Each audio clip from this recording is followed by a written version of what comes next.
March 4th, 2026. The White House posts a video with courtesy of the red, white, and blue blaring. It shows jets taking off, bombs dropping, troops marching. Then the screen flashes, "Justice the American Way." 58 million people have watched it. 58 million.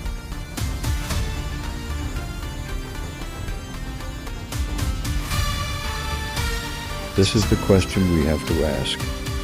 When did war become content? When did real death become something we consume alongside our video games? The White House isn't just reporting on this war.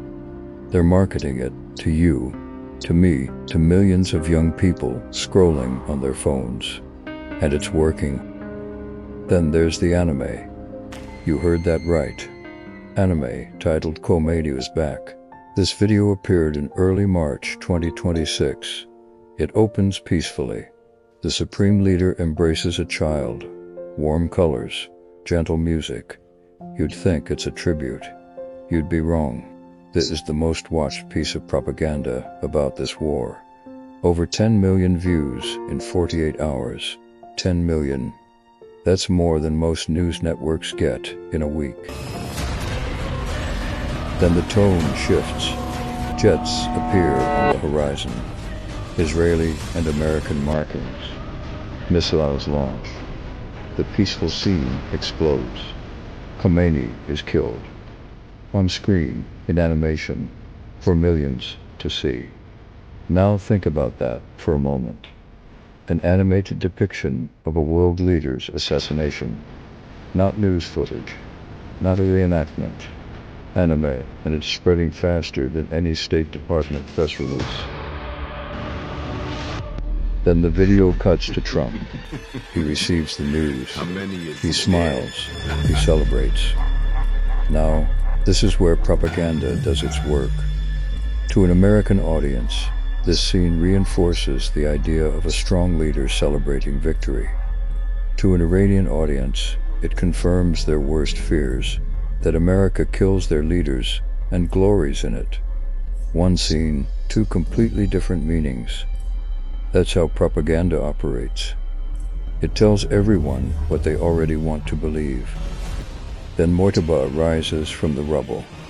Khamenei's son.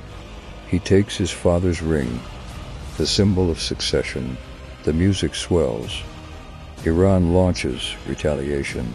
Missiles fly. Explosions. This is the narrative. The leader dies. The sun rises. The nation fights back. It's a story as old as time, but it's not real. It's animation. And yet, it's shaping how millions understand what's happening. Why did this explode? 3 reasons. Anime targets youth. Geopolitics made the world watch. And showing a leader's death guarantees controversy. 10 million views in 2 days. This is the new information war. Not press conferences, but anime. Then came SpongeBob. Yes, the cartoon sponge. The White House posted this. SpongeBob saying, "Wanna see me do it again?" Followed by real explosion footage. They used it between actual bomb strikes. The internet lost its mind. News outlets covered it. Memes about the meme. But no one asked the obvious question. Why is the US government acting like a teenager on TikTok? There's a strategy here. 67% of viewers are young men, gamers, the demographic that doesn't watch news but lives on YouTube and Twitch. Actor Ben Stiller tweeted, "War is not a movie. People are dying. This is disgusting." It got 500,000 likes in hours, because he said what millions were thinking. Even the Catholic Church weighed in. Cardinal Kupech called it sickening. He said we lose our humanity when we're thrilled by destruction. A cardinal talking about SpongeBob and bombs. That's where we are. So here's the question. Is this the future of war? Not drones, not nukes, memes, SpongeBob, viral videos. Are we entertainment now? To understand why we're here, why SpongeBob is promoting war, we have to go back, way back, to 1953. 1953. Iran's democratically elected Prime Minister, Mohammad Mossadegh, nationalized Iran's oil. Britain was furious, so the CIA stepped in. Operation Ajax. They overthrew democracy and installed a dictator, the Shah. 26 years of US-backed rule. The Shah modernized Iran.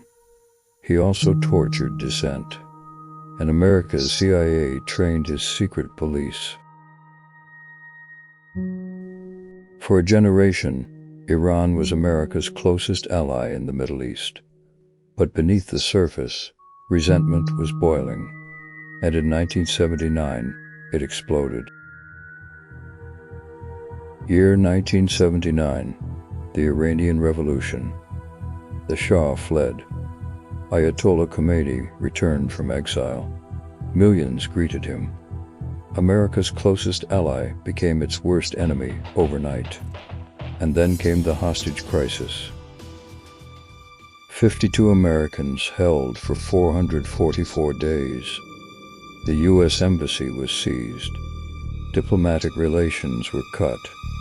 And they've never recovered. Every president since has inherited this wound, and every president has made it worse. The 1980s were a bloodbath. The U.S. backed Saddam Hussein. Iran-backed militias killed 241 Marines in Beirut. And in 1988, the USS Vincennes shot down an Iranian passenger plane. 290 civilians. America called it an accident. Iran called it murder. Iran Air Flight 655, a civilian airliner, 2 missiles, 290 souls. The U.S. never formally apologized, and Iran never forgot. The 2000s and 2010s were a cycle of violence. Iran-backed militias killed over 600 Americans in Iraq. The nuclear deal was signed, then torn up, and in 2020, Trump killed Iran's top general, Qasem Soleimani. Iran retaliated with missiles. Both sides stepped back, but the damage was done. Soleimani was killed by a drone strike at Baghdad airport. Iran launched missiles at U.S. bases. For a moment, the world held its breath. Then both sides blinked. But the war wasn't over. It was just waiting. Then came 2025. Israel struck first. The U.S. followed with Midnight Hammer, massive bombing of nuclear facilities. By early 2026, full-scale war was inevitable. And then came February 28th. February 28th, 2026, the day the world changed. Ayatollah Ali Khamenei, Iran's supreme leader for 37 years, was killed in a U.S.-Israel joint strike. The strike hit a bunker in northern Tehran. Khomeini was meeting with military commanders. Intelligence suggested precision. The result was annihilation. Within hours, his son, Moitabar, emerged, 56 years old. A cleric like his father, he vowed vengeance. The regime would continue, but could it? Iran retaliated. Missiles rained on Israel. U.S. bases in the region were hit. The region was on fire, and the world watched, not on news, but on social media, through memes, through anime, through Call of Duty edits. Then Iran made a shocking claim. They had captured U.S. soldiers. The Pentagon denied it, but the footage was everywhere. grainy, unverified, perfect for the information age. Mohammad Javad Larijani, a senior Iranian official, told State TV, "We have American prisoners." Whether true or not, the message was clear. We're not done fighting. On YouTube, Professor Jiang's channel, Predictive History, predicted the US would lose. His video got 1.2 million views in 24 hours. People aren't watching news. They're watching analysts, predictors, entertainers. On Twitch, political commentary viewership jumped 68%. Mentions of Iran increased by 1,000%. Gamers became war analysts overnight. Both sides are fighting a war of information. The US uses memes and video games. Iran uses martyrdom and vengeance. And the world watches, scrolling, sharing, commenting. We're not just witnessing history, we're participating in it. So who's winning? The answer is simpler than you think. No one. We're all losing.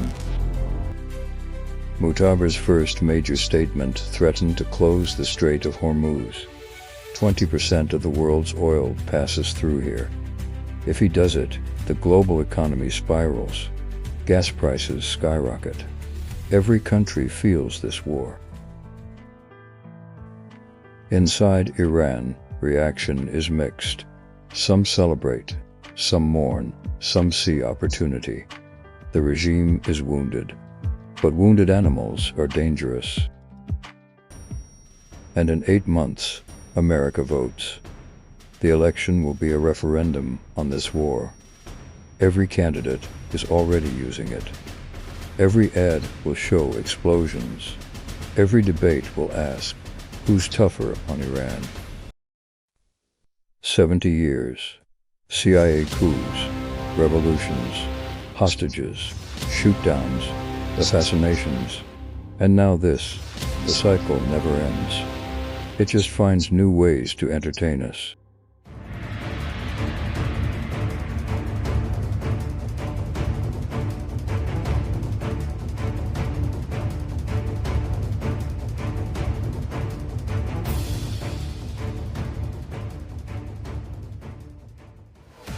But here's the question no one is asking. What happens when AI starts generating this war? When every side can create unlimited propaganda. When you can't tell real from fake. When the war in your feed never happened.